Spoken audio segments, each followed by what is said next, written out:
You can't just fire him because he's old. He's the best mechanic in the shop. The voice of a young apprentice rises above the familiar symphony of pneumatic wrenches and clanging metal that fills Carter's Auto Service, a busy garage on the outskirts of town. The afternoon sunlight streams through the open bay doors, illuminating floating particles of dust and motor oil in the air. Rows of vehicles in various states of repair line the concrete floor, their hoods open like hungry mouths. The smell of rubber, grease, and gasoline hangs heavy in the humid summer air. In Service Bay 3, Mike Sullivan stands quietly packing his precision tools into a worn leather case. His weathered hands move methodically, each tool finding its designated place with military precision. At 67, his once black hair has turned steel gray, matching the color of his neatly pressed work uniform that bears only his first name stitched in red. Deep lines map his sun-weathered face, telling stories his mouth rarely does. "The decision is final," says Brad Porter, the new regional manager, his voice carrying the artificial authority of someone wielding power they haven't earned. His pressed khakis and spotless button-down shirt stand in stark contrast to the grease-stained environment around him. "We need techs who can meet the new efficiency metrics. Mike's numbers just don't cut it anymore." A chorus of protests erupts from the other mechanics. They know what the customers know. Mike's repairs never come back, no matter how complicated the problem. For decades of experience rest in those calloused hands. "This is bull," shouts Tony, another mechanic, throwing his rag to the ground. Mike's forgotten more about engines than you'll ever know. Customers waiting in the small lobby press against the glass partition, watching the scene unfold. A woman in her 50s who's been bringing her car to Mike for 20 years looks on in disbelief. Brad straightens his posture, enjoying his moment of authority. "Unless someone wants to join him, I suggest you all get back to work. We've got quotas to meet." Mike says nothing. He simply continues packing, his face betraying no emotion except perhaps a slight tightening around his eyes. His movements remain deliberate and precise, a man accustomed to following orders even when they make no sense. Only the slight tremor in his left hand hints at the storm brewing beneath his quiet exterior. "You've got 30 minutes to clear out your station," Brad announces, checking his watch with exaggerated emphasis. "The company car service will be here at 4 p.m. to collect your uniforms." What Brad does. Ent notice is the older customer in the lobby quietly making a phone call, his eyes never leaving Mike's hunched shoulders as he speaks urgently into his cell phone. Mike Sullivan hadn't always been a mechanic. The slight limp in his right leg came from shrapnel, not arthritis, though he never spoke of it. Every morning for 47 years, he'd risen at 0500 hours sharp, military time ingrained in his bones even decades after his discharge. His small efficiency apartment, just 3 blocks from the garage, contained few luxuries but was maintained with immaculate precision. At his workstation, now being dismantled, everything had its place. Tools arranged by size and function, not a speck of dirt where it shouldn't be. Some of the younger mechanics had joked about his OCD, not realizing they were witnessing the discipline of a man who once knew that a misplaced piece of equipment could mean the difference between life and death. Hidden beneath his work shirt, a pair of dog tags rested against his chest, alongside a faded photograph of a much younger Mike standing with his squad somewhere in the jungles of Vietnam. His Special Forces unit designation had been classified then, and he still honored that silence decades later. 27 years I've been coming to this garage," muttered Walter Jenkins, an elderly customer watching from the lobby. "Mike's the only one I trust with my Buick." Several other regular customers nodded in agreement, their faces showing a mixture of confusion and indignation. Brad Porter had arrived 6 weeks ago from corporate headquarters, armed with spreadsheets and MBA jargon. At 35, he represented everything the modern automotive chain wanted: data-driven efficiency, faster turnover, and standardized service that prioritized speed over thoroughness. His slick-back hair and designer glasses projected an image of corporate success. The gold watch on his wrist, a gift to himself for securing this promotion, gleamed under the fluorescent lights as he typed notes into his tablet. Sullivan takes an average of 2.7 hours on jobs the manual allocates 1.5 hours for, Brad explained to the service writer who dared question his decision. "He's costing us money and slowing down the workflow. This isn't a charity, it's a business." What Brad didn't mention was that Mike's customer return rate was 0. No comebacks, no warranty work, no complaints. While other techs rushed to meet quotas, Mike diagnosed problems others missed, preventing bigger issues down the road. At home each night, Mike would call his wife, Elaine, now in assisted living after her stroke 3 years ago. His mechanic's salary and modest military pension stretched thin between her medical bills and their basic needs. Today's call would be different. Comment, respect our veterans, if you believe experience and loyalty should matter more than corporate metrics. With each tool Mike packed away, part of the garage's soul seemed to disappear. The younger mechanics watched in silence, knowing they were witnessing not just the firing of an employee, but the dismissal of a way of doing things that put pride in the work above all else. The tension in the garage thickened as Mike methodically completed packing his precision tools. A lifetime of mechanical knowledge, each specialized socket, custom-fabricated tool, and diagnostic trick, being removed from a workplace that desperately needed them. Those diagnostic computers miss things. Sometimes, Mike said softly, breaking his silence as he carefully wrapped a set of vintage feeler gauges his father had given him when he returned from Vietnam. Mrs. Henderson's Camry computer said it was the oxygen sensor, but it was actually a hairline crack in the exhaust manifold. Won't show up on your tests. Brad snorted, scrolling through performance metrics on his tablet. Those are the kind of inefficiencies I'm talking about. The protocol says replace the sensor first. If that doesn't work, the customer comes back, and we bill another diagnostic fee. It's about workflow, Sullivan. Several customers in the waiting area exchanged concerned glances. A middle-aged woman in a business suit spoke up. Are you actually saying it's better to not fix the real problem the first time? Brad straightened his tie. Ma'am, our standardized service procedures ensure consistent quality across all our locations. The corporate platitude rolled off his tongue with practiced ease. That's not what I asked, she persisted. Mike continued packing, seemingly oblivious to the growing confrontation, though the slightest twitch at the corner of his mouth betrayed his awareness. 40 years in this garage, and before that, 6 years in special forces had taught him when to speak and when to observe. Look, Brad said, his voice rising with irritation. Sullivan here takes twice as long as our other mechanics. Maybe that was acceptable when this was a mom-and-pop shop, but Carter's is part of AutoFix National now. We have shareholders to answer to. Mike closed the last compartment of his toolbox and secured the latches. These people aren't shareholders. They're neighbors who need their vehicles running safely. His voice remained quiet but carried across the suddenly silent garage.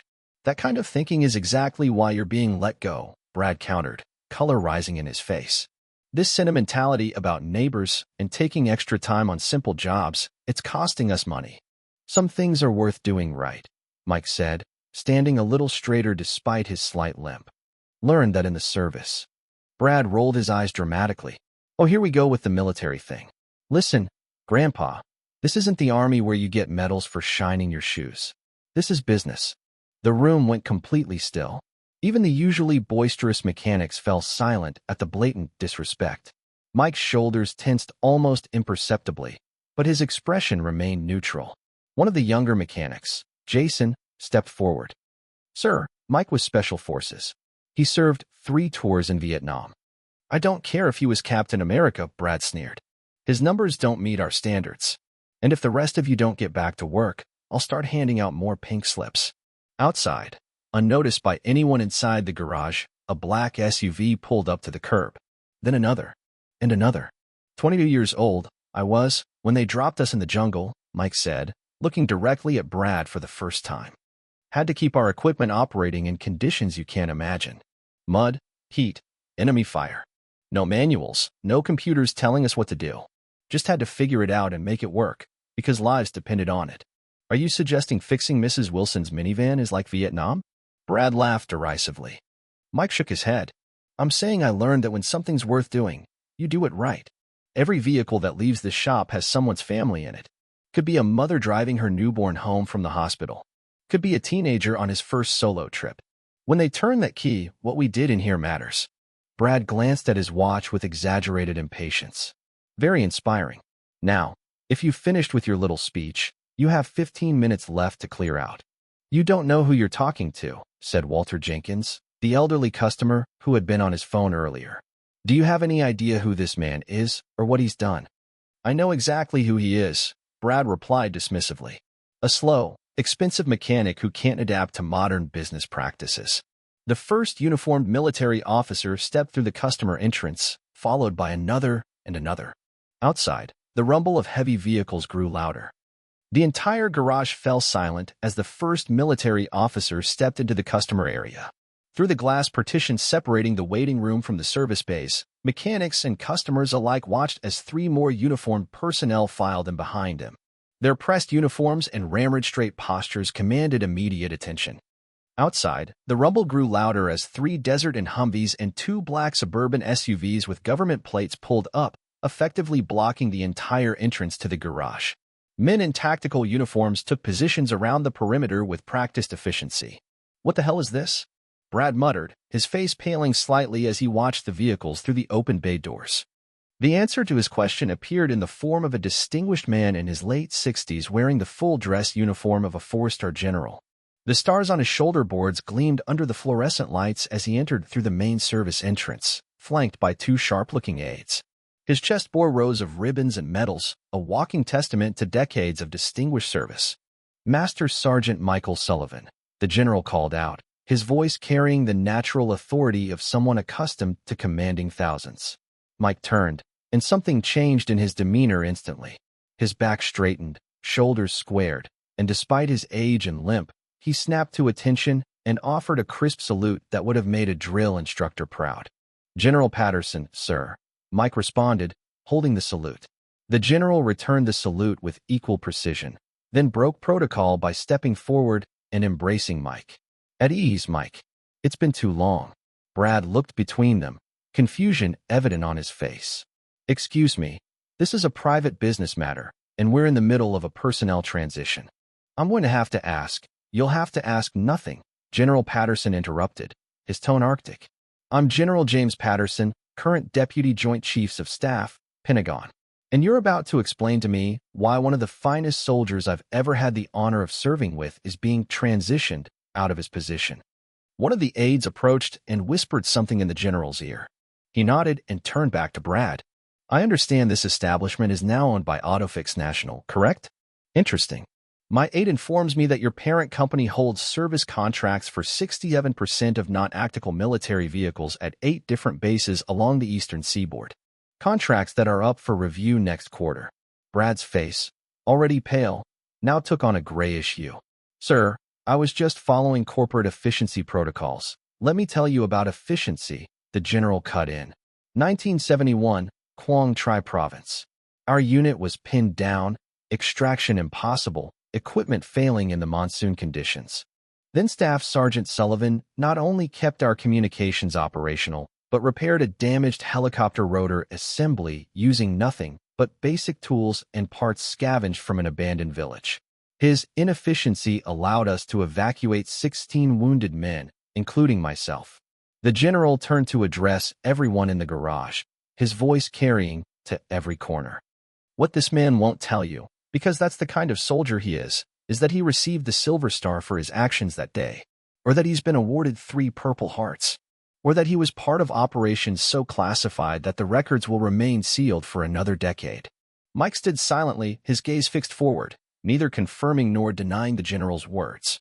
"When the helicopter was taking fire during extraction," the general continued, "it was Sullivan who used his body to shield 2 wounded men, taking a round in his leg that still gives him trouble today.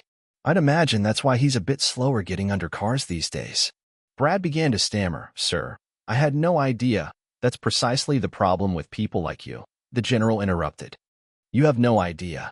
You see an old man and think you know his worth based on a spreadsheet." By now, 4 more uniformed officers had entered the garage area. One, a stern-looking colonel, was examining the computer at the service desk with great interest. "General, sir," the colonel called out. "I've accessed their service records. Master Sergeant Sullivan's customer satisfaction rating is 100% over his entire tenure. 0 comebacks, 0 warranty issues. His efficiency rating may be lower, but his quality metrics are unmatched." Another officer approached with a tablet. "Sir, I've pulled the DoD contract details for Autofix National. They service approximately 4,300 military and civilian government vehicles annually, with a contract value of $23.7 million. The general nodded, then fixed his gaze on Brad again. "Son, do you have any concept of how procurement decisions are made in the military? We value reliability above all. We need to know when we send a vehicle out, It's been serviced correctly the first time. He gestured to Mike. That's what this man represents. Outside, more military vehicles had arrived, their presence drawing a crowd of onlookers on the street. Inside, customers were filming the encounter on their phones, some whispering excitedly as they recognized the four-star insignia on the general's uniform. As of this moment, the general announced, I'm declaring a temporary closure of this facility pending a review of its operating procedures and personnel decisions. Brad Porter stood frozen, his tablet clutched against his chest like a shield. The corporate playbook had no contingency plan for a four-star general and military convoy shutting down your operation. This facility is now under review by the Department of Defense Contract Compliance Office, announced General Patterson, nodding to a stern woman in a Navy suit who had just entered. Ms. Chen here represents our procurement division and will be examining all service records, personnel files, and corporate directives. Ms. Chen nodded curtly. We'll be particularly interested in reviewing the efficiency metrics that led to Master Sergeant Sullivan's termination. There seems to be some misunderstanding, Brad stammered, his earlier arrogance evaporating under the collective gaze of military brass. Corporate headquarters establishes these protocols, not me personally. I'm just implementing, passing the buck, interrupted the general. Another trait I find particularly distasteful in those who claim to be leaders. He turned to address everyone in the garage. Leadership means taking responsibility, not hiding behind policies when they lead to poor decisions. One of the aides approached with a phone. Sir, I have the CEO of AutoFix National on the line. He'd like to speak with you urgently. General Patterson took the phone, his expression stern. This is General James Patterson. Yes. I'm standing in your Carter's Auto Service location where I've just witnessed a disgraceful situation. No, I don't think you understand the gravity of this situation. Master Sergeant Sullivan isn't just any veteran.